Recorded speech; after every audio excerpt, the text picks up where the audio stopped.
Welcome back, Acre of Diamonds audience. I am Scott Gibbs here with DJ Ligori, and this is Daily Diamond number 20 as a follow-up to Jamie Cuccinelli's podcast, Acres of Diamonds podcast, earlier in the week.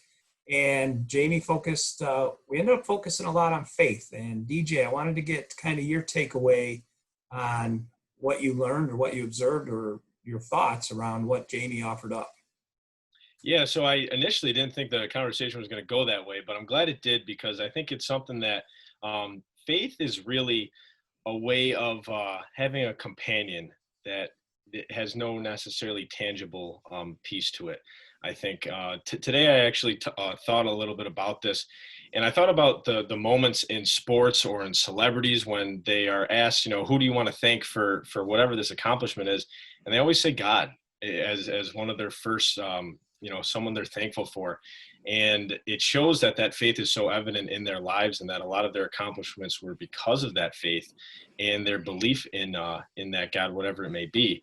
And then I thought, all right, so what's the complete opposite of those highest accomplishments? Maybe in your darkest moments, in some of your toughest times, we pray to faith. We pray to God to help us, to give us strength to fight through those difficult challenges. So it kind of made me feel like, no matter what, if you're at your highest high or your lowest low, you always have a companion with you. You always have something with you that can help you. You can give appreciation to that faith, or you can ask that faith for strength and for help. And that was something that I think was very powerful that kind of we extracted from Jamie's podcast.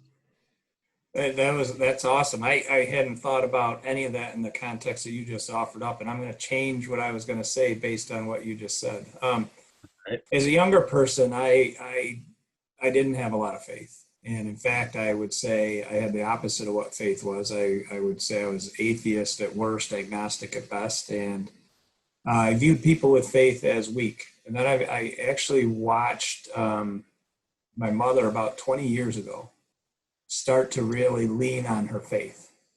And I've seen the strength that it gives her, and exactly like you said, DJ, not just in the tough times, but in the good times, that companionship, right? And I used to look at it as, well, if you can't prove it, how do you know?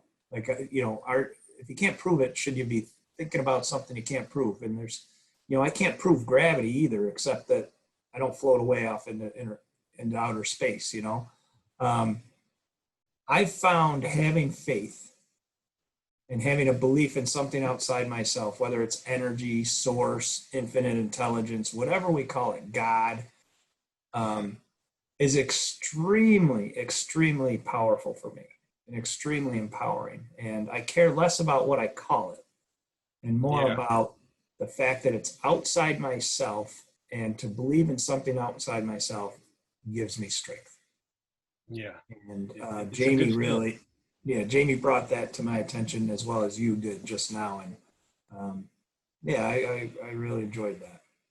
Yeah. And we're not necessarily preaching faith. We're just saying that the act of thinking that there is a higher power, or there is this energy, or this belief that it feels good. It feels, we're derived upon feelings. We chase feelings, and it's a feeling of a friend, of comfort, of support. And no matter how successful you are in your life, or how many times you've failed in your life, support is always needed, and companionship is always welcome.